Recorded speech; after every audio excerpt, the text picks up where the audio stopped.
Bismillahirrahmanirrahim. Assalamu alaikum, dear student. I really hope that you would be fine and shine by the grace of Allah. This is Tanzila Thibo from e-learning with Tanzila Thibo Academy.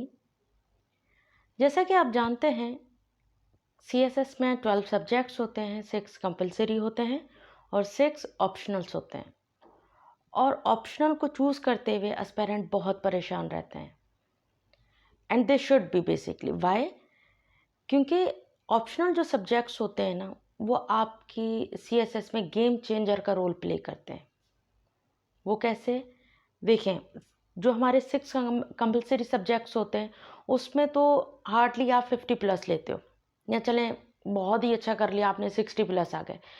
But जो optionals होते हैं ना आपके, अगर आपने optional सही choose किए हैं, वो किस तरह चूज़ करने हैं, वो कौन सी बेस्ट स्ट्रेटजी है और किस तरह बेस्ट कम्बिनेशन बना सकते हैं, वो मैं आगे चल के इस पूरे लेक्चर में यही आप लोगों को डिटेल में समझाने लगी हूँ।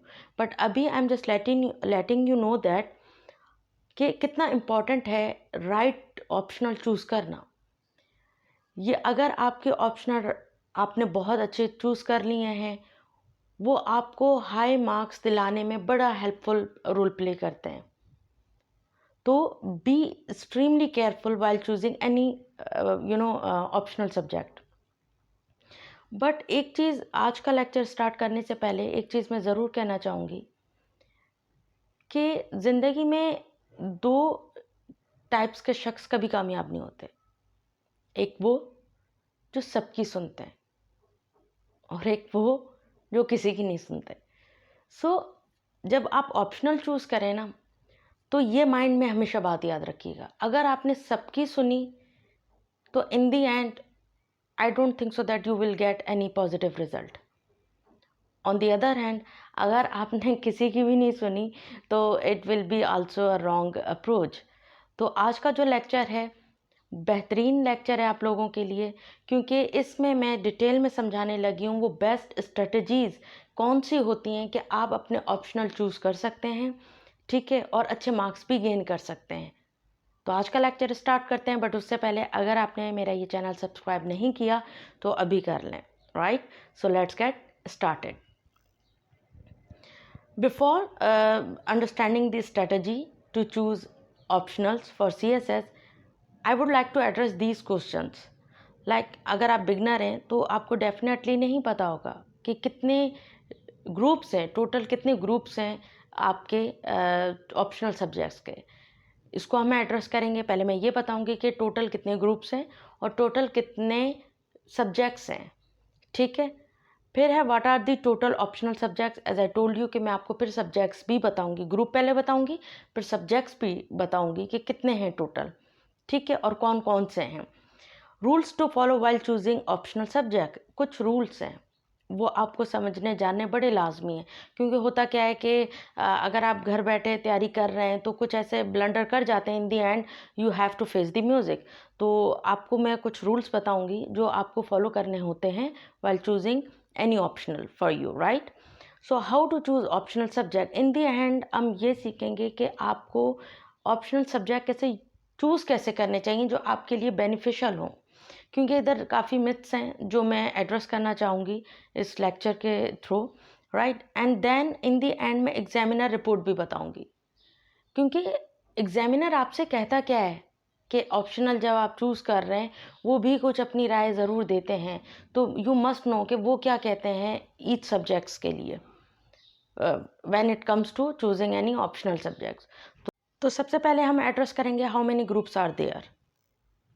देखिए बेसिकली एक तो ग्रुप आप जानते हैं वो कंपलसरी का होता है, ठीक है ना, वो तो फिक्स्ड है, you don't have any another choice, you have to opt all, right. उसके राइट आफ्टर आ जाता है ऑप्शनल सब्जेक्ट्स का ग्रुप, ठीक है। इसमें बेसिकली 7 ग्रुप्स होते हैं और जैसा कि आप जानते हैं CSS 12 मार्क्स का एग्ज़ाम है, ठीक है। 600 मार्क्स आपके कंपलसरी में होते हैं, 600 आपने ऑप्शनल्स में ऑप्शनल में होते हैं, और उसमें ईच सब्जेक्ट के कितने मार्क्स होते हैं ये भी मैं बताने लगी हूँ। लेकिन जो हमारे पास फर्स्ट ग्रुप है जिसमें से 7 ग्रुप्स हैं हमारे पास, उसमें से फर्स्ट ग्रुप में हमारे पास 200 मार्क्स का पेपर होता है। ठीक है, ये एक वाहिद ग्रुप है जिसमें 200 मार्क्स के होते हैं, कंप्लीट ग्रुप जिसमें होते ही 200 मार्क्स हैं, जिसमें आता है अकाउंटेंसी। ठीक है, ये ग्रुप होता है। अगर आपका अकाउंटेंसी में है तो आप ले सकते हैं, वो मैं बता दूंगी कि किस तरह चूज़ करते हैं। I am just now letting you know कि सब्जेक्ट कौन से होते हैं। अकाउंटेंस होता है, इकोनॉमिक्स होता है, कंप्यूटर साइंस होता है, political science and international relations. ये आपके हो जाते हैं 200 मार्क्स के। ये होता एक सब्जेक्ट है पर इसके मार्क्स 200 होते हैं, क्योंकि इनके 2 पेपर्स होते हैं, paper number 1 and paper number 2। ठीक हो गया। फिर आ जाते हैं, ये दूसरा ग्रुप है जिसमें स्टार्टिंग के जो 2 सब्जेक्ट हैं वो 200 के हैं, रेस्ट आर 100 के। ठीक है, जैसे फिजिक्स है ये भी 200 है, केमिस्ट्री है 200 है, बट जो अदर्स हैं इसमें लाइक मैथमेटिक्स है, प्योर मैथमेटिक्स है, और दूसरे हैं वो 100 के हैं। ठीक हो गया। अब यहाँ देख लें, ये भी 100 का, ये थर्ड ग्रुप है जिसमें से इसके भी 100 मार्क्स होते हैं। Business administration, public administration, governance, town planning, ये तमाम 100 के होते हैं। ये सब्जेक्ट्स हैं। फिर हमारे पास है थर्ड ग्रुप जिसमें history of Pakistan and India, Islamic history है, ब्रिटिश हिस्ट्री है, यानी ये तमाम हिस्ट्री पर है। हिस्ट्री ऑफ यूएसए है। ठीक है। फिर आ जाते हैं हमारे पास फिफ्थ ग्रुप जो है, हमारे पास जेंडर स्टडीज़ है, एनवायरमेंटल साइंस है, एग्रीकल्चर है, बॉटनी है, जोलॉजी है, इंग्लिश लिटरेचर है एंड उर्दू लिटरेचर है। ये भी 100 के हैं। और ये हमारे पास 6 ग्रुप है। सेकंड लास्ट लॉ है, कॉन्स्टिट्यूशनल लॉ है, इंटरनेशनल लॉ, मुस्लिम लॉ, क्रिमिनोलॉजी, फ़िलासफ़ी, इसमें 100 है। ठीक है, और ये भी 100 के हैं। इसमें जो इन दी एंड के हैं वो लैंग्वेजेस के हैं, जैसे मैं कहूँ पंजाबी, सिंधी, पश्तो, बलोची, ठीक है ना, अरबिक, ये तमाम के तमाम 100 के मार्क्स हैं।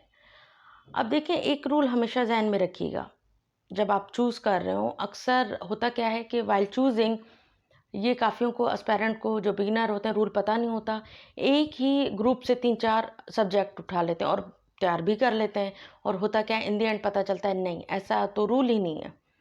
देखिए, एक बात हमेशा जहन में रखिएगा, आपने जिस ग्रुप से भी आप चूज़ करेंगे ना, एक ही सब्जेक्ट को चूज़ करना होगा आपने। 2 सब्जेक्ट चूज़ नहीं कर सकते आप। अगर जैसे मैं फ़र्स्ट की बात करूं, अगर आप कंप्यूटर साइंस ले रहे हैं तो आप इंटरनेशनल रिलेशंस नहीं उठा सकते। अगर आप इंटरनेशनल रिलेशंस उठा रहे हैं, यानी चूज़ कर रहे हैं, तो आपने पॉलिटिकल साइंस नहीं उठा सकते। तो इनमें से आपने एक ग्रुप से एक ही उठाना होता है सब्जेक्ट। Is that clear? और अब ये दूसरा क्वेश्चन आ जाता है, क्या हम बाउंड हैं कि हर ग्रुप से हमने एक एक उठाना होता है? ऐसा नहीं है, ऐसा बिल्कुल नहीं है। आपने 600 को यानी कि टारगेट अचीव करना होता है, तो आपने इधर से सपोज इधर से तो एक उठाते ही हैं आप सब्जेक्ट, चाहे वो पॉलिटिकल साइंस हो या इंटरनेशनल रिलेशन हो, आपने उठा लिया। जो दूसरा ये जो है ग्रुप, अगर आपको इसमें से कुछ समझ नहीं आ रहा, लाइक फिज़िक्स आप नहीं उठाना चाह रहे, केमिस्ट्री नहीं उठाना चाह रहे, मैथमेटिक्स नहीं उठाना चाह रहे, स्टैटिक्स एंड अदर नहीं उठाना चाह रहे, नहीं ऑप्ट करना चाह रहे इससे, तो आप इस ग्रुप को स्किप कर सकते हैं। क्लियर?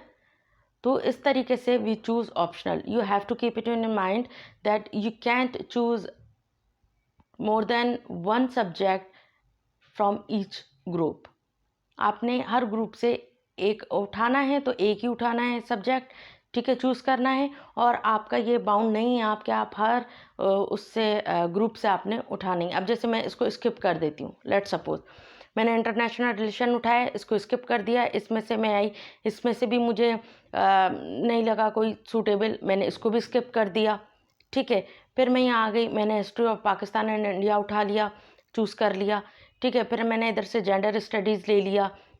ठीक है, फिर मैंने इधर से क्रिमिनोलॉजी उठा लिया, because it is extremely simple one. ठीक है, इधर से मैं आई, मैंने सोशोलॉजी मैंने उठा लिया।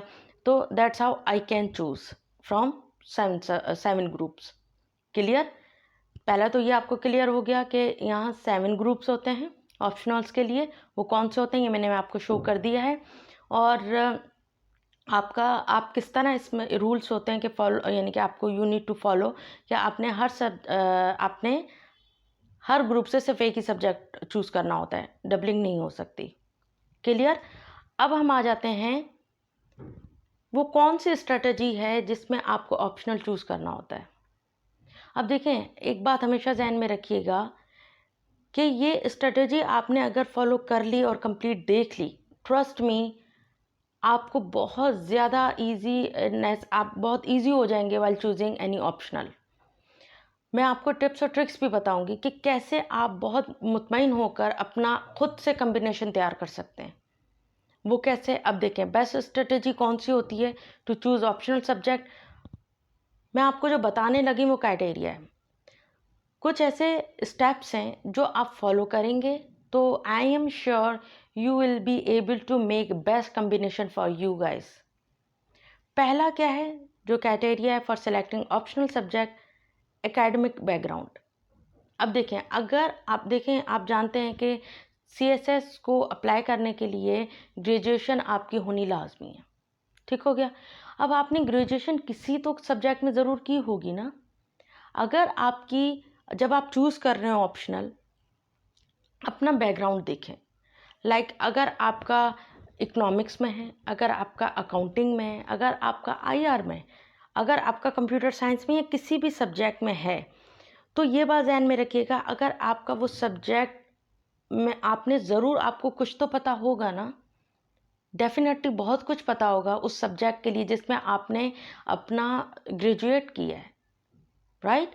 तो जब भी आप चूज़ करें ऑप्शनल, तो अपना बैकग्राउंड, एकेडमिक बैकग्राउंड ज़रूर देखें। अगर आपका IR में यानी कि ग्रेजुएशन है या मास्टर्स है, तो आप IR को ज़रूर ऑप्ट करें, चाहे आपको कोई भी रोक रहा हो। अगर आपको कमांड है, देखें, कमांड होनी बहुत लाजमी है। बैकग्राउंड, ठीक है, आपको CSS लेवल पे कमांड नहीं होगी, लेट सपोज, बट आपको आइडिया तो होगा कि IR है क्या, ठीक है ना। इंटरनेशनल रिलेशंस होता क्या है, उसकी थ्योरीज कौन सी हैं, या इकोनॉमिक्स आप लेते हैं, आपको भले आपकी सब लोग मना कर रहे हो, आई एम जस्ट, जैसे मैंने बिगनिंग में कहा था कि दो लोग कभी कामयाब नहीं होते, जो सबकी सुनते हैं, एक वो और एक वो जो किसी की नहीं सुनते। तो बी लॉजिकल पर्सन। अगर आपको, आपका बैकग्राउंड इकोनॉमिक्स में है और उसमें आपको नॉलेज होगी, डेफिनेटली होगी, तो गो फॉर इकोनॉमिक्स, ठीक हो गया। पहला तो ये स्टेप जहन में रखें, सही है। दूसरा आपका ये है कि इंटरेस्ट। अगर आपका सपोज आपका मास्टर इंग्लिश लिटरेचर में, ठीक है, बट क्या होता है कि इंग्लिश लिटरेचर बहुत बहुत अगर हम CSS की बात करें, बहुत लेंदी होता है और हमें 12 सब्जेक्ट को डील करना होता है। हमें एक को, भले हमने मास्टर्स किया हो इंग्लिश लिटरेचर में, आप ऑप्ट तो कर सकते हैं, बिल्कुल कर सकते हैं, और बहुत डिफ़िकल्ट भी नहीं होता, बट किसी की सुन भी ले बंदा, ठीक है ना। हिस्ट्री भी थोड़ा सा देखना पड़ता है कि आपके मेंटर डेफिनेटली आपको मना करेंगे कि don't go for English literature, क्योंकि आप जितना भी अच्छा पेपर कर रहा हो, जितना भी अच्छा कर रहा हो, आपको मार्क्स नहीं मिलते, चाहे आप 100% क्या 200% आप अपना परफॉर्मेंस दे आओ, तो किसी की बंदा सुन भी ले, ठीक है ना। मेंटोर आपको डेफिनेटली मना करते हैं। तो होता क्या है, फिर आपने दूसरी तरफ जाना ही होता है। फिर दूसरी तरफ जाना हो तो आपने अपना इंटरेस्ट देखना है। पहले आपने एकेडमिक बैकग्राउंड देखना है, अगर उसमें है आपको IR में, इकोनॉमिक्स में, तो just simply go for that particular subject, ठीक है। बट अगर उसका हिस्ट्री ही बिल्कुल ख़राब है, जैसे मैंने कहा इंग्लिश लिटरेचर की, तो या फ़िलासफ़ी की, बहरहाल वो तो दूसरी डिबेट है फ़िलासफ़ी की, in the end I will let you know. तो आप जाएँ इंटरेस्ट बेस पे, क्योंकि आपने 8 या 9 महीने एक सब्जेक्ट के साथ जीना है, ठीक है ना। तो आपका इंटरेस्ट होना बहुत लाजमी है। इंटरेस्ट बेस्ड, जैसे आपने सपोज़ IR है, ठीक है, आपका बैकग्राउंड लिटरेचर है, बट आपको इंटरेस्ट बहुत है, कभी आपको मौका नहीं मिला, कभी आपको टाइम नहीं मिला कि यानी कि पॉलिटिक्स को पढ़ने का या इंटरनेशनल रिलेशंस को पढ़ने का, तो बट आपका इंटरेस्ट वहाँ था। या जैसे मैं कहूँ इंटरनेशनल लॉ है, आपको कभी वक्त नहीं मिला या कभी मौका नहीं मिला उसको पढ़ने का, बट आपका इंटरेस्ट है कि you really want to know क्या, हाँ, व्हाट इज़ इंटरनेशनल लॉ, क्या उसमें रूल्स हैं, क्या ट्रीटीज़ हैं एंड ऑल दैट जैज़। तो आप अपना इंटरेस्ट ज़रूर देखें, ठीक है। आपको सिर्फ आपने सुन लिया इंटरनेशनल रिलेशन, इंटरेस्ट है, चूज़ कर लिया, ऐसा भी नहीं है, ठीक है। उसके साथ कुछ स्टेप्स हैं। आपने क्या करना है, सपोज़ आपको इंटरनेशनल रिलेशंस में बहुत इंटरेस्ट है, but you have never studied it and before, तो आपने क्या करना है, आपने उसका फ़ौरन सिलेबस से उठाना है। ठीक है, डाउनलोड कर लें या आपके पास ऑलरेडी है प्रिंट आउट, उसका सिलेबस देखें, उसका सिलेबस देखें कितना लेंथ है उसकी। ठीक है, ठीक है, आपने देख लिया, आप देखते हैं हाँ I think you can cover it, या बहुत ज़्यादा है, तो आपने उसके साथ क्या करना है, पास पेपर्स देखने, उसका क्वेश्चन रीड करें, एटलीस्ट 10 ईयर्स के, एटलीस्ट 10 ईयर्स के। अगर आपका इंटरेस्ट है तो उसका सिलेबस उठाएं, सिलेबस उसका चेकआउट करें कि कितना लेंदी है, और उसके साथ साथ आप उसके पास पेपर्स भी ज़रूर देखें। पास पेपर्स देखने के सिर्फ देखना नहीं है, आपने उसके क्वेश्चन रीड करने, 5 तो क्वेश्चन होते हैं, तो आपने क्या करना है, 10 ईयर्स के पास पेपर्स उसके उठाने और उसके क्वेश्चन पढ़ें। अगर आपको लगता है कि you are understanding the question, ठीक है, इंटरेस्ट है, सिलेबस उठाया, देखा आपने, उसके बाद आप पास पेपर को रीड कर रहे हैं, उसके क्वेश्चंस को रीड कर रहे हैं, और आपको उस वक्त लगता है कि yes you are getting the question, हाँ आपको क्वेश्चन समझ आ रहा है, आप चलें इंग्लिश में अभी बात नहीं, यानी रिस्पॉन्स नहीं दे पा रहे उस क्वेश्चन का, बट एटलीस्ट अपने अंदर ही अंदर आप उसका अपनी लैंग्वेज में आंसर दे पा रहे हैं, या it's quite easy, you are able to answer to it, then simply close your eyes and go for this. Trust me, किसी से पूछने की ज़रूरत नहीं है। अगर आपका इंटरेस्ट है, अगर आप सिलेबस भी आपने देखा, आपको समझ आ रहा है, और आपके पास पेपर्स 10 ईयर्स के उठा के आप क्वेश्चन जब रीड कर रहे हैं, उस क्वेश्चन को आपको समझ आ रही है, हाँ ये बात क्या कर रहा है, ठीक है, उसका आंसर भी थोड़ा बहुत आप दे पा रहे हो, ठीक है, अपनी ही वर्डिंग में, तो simply go for this. Clear हो गया। थर्ड आ जाता है शॉर्ट सिलेबस। अब देखिए शॉर्ट सिलेबस भी बहुत लाजमी है। आपके पास इतना 8 मंथ्स होते हैं ज़्यादा से ज़्यादा, ठीक है ना, 8 मंथ्स में आपने 12 सब्जेक्ट्स को कवर करना होता है, तो ये भी आप थोड़ा सा ये देखिएगा, ये स्ट्रेटजी बेस्ट है कि जिसका शॉर्ट सिलेबस भी हो। जैसे मैं कहूँ कि जेंडर स्टडीज़ है, बहुत शॉर्ट है, जर्नल है, आप 10 दिन में I would say happily with a big smile आप प्रिपेयर कर सकते हो। और जर्नल है, ऑब्जर्वेशन है, आपकी कंप्लीटली ऑब्जर्वेशन है, ठीक है। क्रिमिनोलॉजी है, बहुत इजी है। आप जब डाउन न्यूज़पेपर पढ़ेंगे, आपको आप इतना पढ़ चुके होंगे, यानी कि अपने सीएसएस की तैयारी में आपको क्रिमिनोलॉजी, सोशोलॉजी, जेंडर स्टडीज़ हलवा लगेगा। जब आप आईआर को प्रिपेयर करेंगी या पॉलिटिकल साइंस को प्रिपेयर करेंगे, ठीक है ना, ऐसे को प्रिपेयर करेंगे, तो ये शॉर्ट सिलेबस भी हैं और अच्छे मार्क्स भी देते हैं। Gender studies, criminology and sociology, ठीक है। अगर आपका इंटरनेशनल लॉ में इंटरेस्ट है, you can go for it, but as compare to that subject, criminology का बहुत शॉर्ट सब्जेक्ट यानी कि सिलेबस है। तो ये स्ट्रेटजी भी हमेशा जहन में रखिएगा कि शॉर्ट सिलेबस भी देखिएगा, सिर्फ इंटरेस्ट पे मत जाइएगा, क्योंकि यानी इंटरेस्ट पे जाइएगा, I am not getting you confused, interest देखें, अगर इंटरेस्ट है तो we can do anything, but उसके साथ साथ ये भी जहन में रखें कि शॉर्ट सिलेबस भी हो उसका। क्लियर। अब देखें, उसके साथ साथ एक अप्रोच और भी रखें कि कॉम्प्लीमेंट्री सब्जेक्ट्स भी हों।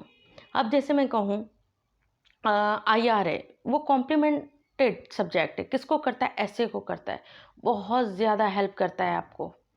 अब बच्चे ज़्यादा ये कंफ्यूज रहते हैं, आईआर लें पॉलिटिकल साइंस लें, देखें वेरी सिंपली, आईआर में आपने करंट अफेयर्स तो पढ़ना ही पढ़ना है, जो उसका सेकंड है, उस जो पेपर होता है वो करंट अफेयर है और कुछ भी नहीं है। और जो फर्स्ट आईआर पेपर है उस पर मैं डिटेल में वीडियो बनाऊंगी, but I am just giving an idea कि आईआर में आपने थ्योरीज पढ़नी होती हैं फर्स्ट पेपर में, बट पॉलिटिकल साइंस में आपने थ्योरीज भी और ऑथर भी पढ़ने होते हैं। ठीक हो गया, तो वो और उसमें आईआर का टच ज़रूर आता है, तो ये आप पर इंटरेस्ट भी है, और आपका इंटरेस्ट क्या है, और IR I personally suggest highly. तो बहरहाल आईआर आपको कॉम्प्लीमेंटेड करता है, ऐसे को करता है, करंट अफेयर्स को करता है, इंटरनेशनल लॉ को करता है, और आप में ओवरऑल अगर मैं बात करूँ ना, आईआर आपके पूरे के पूरे सीएसएस में हेल्प आउट करता है, because it wouldn't be wrong to say that current affair is a CSS and CSS is all about current affairs. तो current affair IR like kind of siblings, right? अच्छा जी, तो complimented subject भी आप देखिएगा कि अगर आप कोई सब्जेक्ट प्रिपेयर कर रहे हैं तो वो कितनी हद तक दूसरे सब्जेक्ट को भी यानी कि उसको कॉम्प्लीमेंट कर रहा है। जैसे मैं कहूँ जेंडर स्टडीज़ है, ऐसे में बहुत हेल्प आउट करता है। सोशोलॉजी है, ऐसे में भी बहुत हेल्प आउट करता है, वो जेंडर स्टडीज़ को भी करता है। क्रिमिनोलॉजी भी बहुत अच्छा सब्जेक्ट है, आप उसके अपनी ऑब्जर्वेशन से भी चल सकते हैं। अगर आपको एक दफ़ा थ्योरी समझ आ गई then you can play very well. अच्छा जी, अब आ जाते हैं जो मिथ है ना, स्कोरिंग ट्रेंड के पीछे लोग बच्चे एस्पिरेंट भागते हैं, विच इज़ एक्सट्रीमली रॉन्ग। इसको जो लास्ट में होना चाहिए उसको फर्स्ट प्रायोरिटी पे बनाकर उस चीज़ को चूज़ कर रहे होते हैं ऑप्शनल। देखिए, एक चीज़ हमेशा ध्यान में रखें, स्कोरिंग ट्रेंड आप यू नेवर नो, अगर इस बार let suppose US history hit हुआ है, नेक्स्ट ईयर में भी वो ना हो, या इस बार यूएस हिस्ट्री में बहुत अच्छे मार्क्स आए, नेक्स्ट ईयर शायद उसका बेड़ा गर्क हुआ हो, गॉड फॉरबिड्स। तो आपने स्कोरिंग ट्रेंड पे नहीं जाना है, आपने सबसे पहले अपना एकेडमिक बैकग्राउंड देखना है। ठीक हो गया, बेहतरीन है। अगर आपका सपोज़ ऐसा सब्जेक्ट है जिसमें आपको नॉलेज भी है, डेफिनेटली होगी, और उसमें कोई रिस्ट्रिक्शंस भी नहीं है। अगर आप हिस्ट्री उठा के देखें, जैसे फिज़िक्स है, अक्सर लोग उसको मना करते हैं आप फिज़िक्स ना लें, but I know personally so many CSSP, उन्होंने खुद से फिज़िक्स चूज़ किया, सब मना कर रहे थे बट उनकी डिग्री उसमें थी एंड माशाल्लाह दे गॉट हाई मार्क्स। तो कहने का ये मकसद है कि अगर आपकी बैकग्राउंड, अपना एकेडमिक बैकग्राउंड देखना है आपने सबसे पहले। ठीक हो गया, जैसे इकोनॉमिक्स है, जैसे इंग्लिश लिटरेचर है, सो अवॉइड इट, बिकॉज हिस्ट्री अगर हम पूरे की पूरी CSS को उठा के देखें तो उसमें कोई अच्छा रिकॉर्ड नहीं रहा, चाहे आप जितने भी अच्छा पेपर कराएं। तो जैसे फिज़िक्स है, मैथमेटिक्स है, व्हाटएवर, तो अगर आपका एकेडमिक बैकग्राउंड है और बहुत अच्छा है तो गो फॉर इट। बट अगर आप जैसे इंजीनियर हैं, आपका कोई बैकग्राउंड एज सच नहीं है इन सब्जेक्ट में, तो गो फॉर इंटरेस्ट।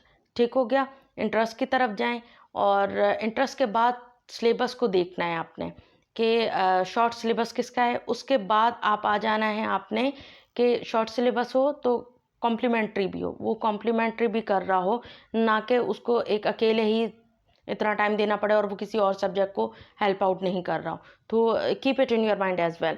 ठीक है, फिर एंड में आप आ जाएं स्कोरिंग ट्रेनिंग। जैसे मैंने कहा कि एक सब्जेक्ट है उसका कभी भी रिकॉर्ड ही बड़ा ख़राब रहा है, ब्लैक रहा है, ब्लैक लिस्ट में रहा है, जैसे मैं कहूँ इंग्लिश लिटरेचर, तो डोंट गो फॉर इट। ठीक है ना, फिर स्कोरिंग ट्रेंड देखें, अच्छा जी इसमें कौन सा अच्छा जा रहा है, ये एंड अप्रोच होनी चाहिए, it shouldn't be the first. अगर आप उनमें से ही कम्बिनेशन बेस्ट बना रहे हैं तो इसको छोड़ दें। अगर जो मैंने आपको स्टार्टिंग वाली बताएं उससे फॉलो करते हुए आप अपने ऑप्शनल चूज़ करेंगे, and trust me you will make the best combination for you guys to crack CSS exam इंशाल्लाह।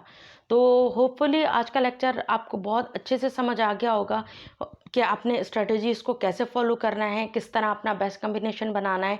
अब हम आ जाते हैं एग्जामिनर रिपोर्ट क्या कहती है, कि पेपर में बच्चे मिस्टेक क्या करते हैं, और वो जैसे वाइल चूजिंग ऑप्शनल्स, होता क्या है, इसकी सुनी उसकी सुनी, आपने चूज़ कर लिया, और फिर and the end you have to face the music. Please try to understand, आपने एग्जाम हॉल में जाना है, आपने फेस करना है चीज़ों को। अगर मैं एडवाइस दूंगी, कोई और एडवाइस देगा, आपकी जगह हम जाके पेपर नहीं देंगे।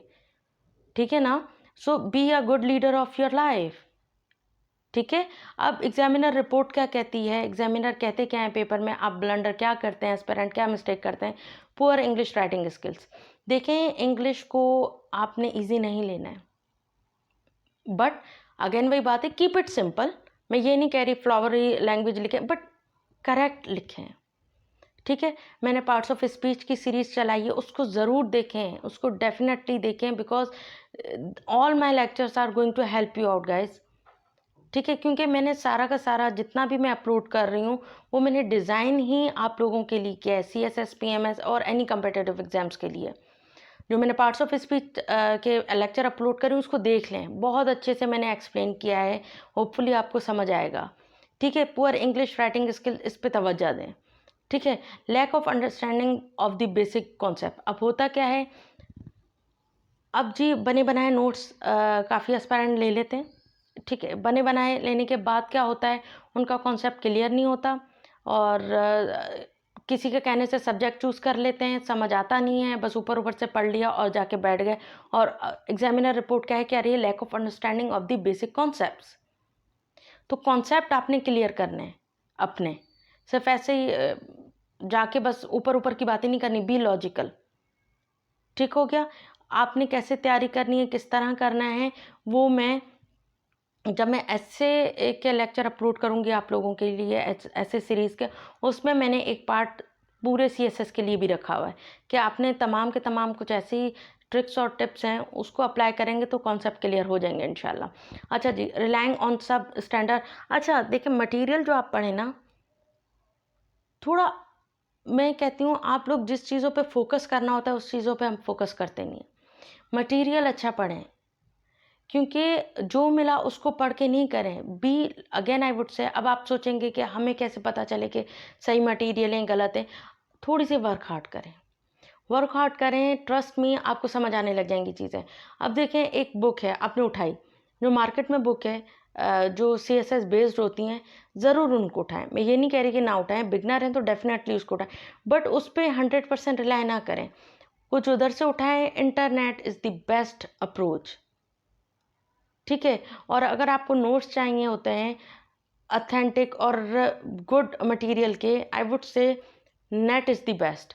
बट आप मुझे भी फेसबुक है मेरा तंजीला थेबो के नाम से, या e learning with Tanzila Thebo जो पेज है मेरा ऑफिशियल, उससे भी आप बेस्ट मटेरियल गेट कर सकते हैं। आई ऑलवेज शेयर जो आप डेफिनेटली कुछ आप में से जानते होंगे तो उधर से उठा लें, यानी कि एक अच्छा मटेरियल को गैदर करें, ठीक है। क्योंकि आपने वहाँ जाके एक स्टैंडर्ड भी दिखाना है अपने अपनी नॉलेज का।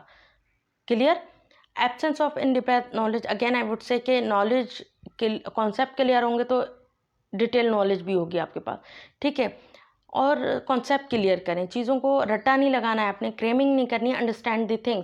अगर आप क्रेमिंग की तरफ जाते हैं, trust me you will not be able to write a good good, any, I mean, you won't be able to write anything good out there. So understand the topic, understand the point, then you will be able to write in your own words, ठीक हो गया।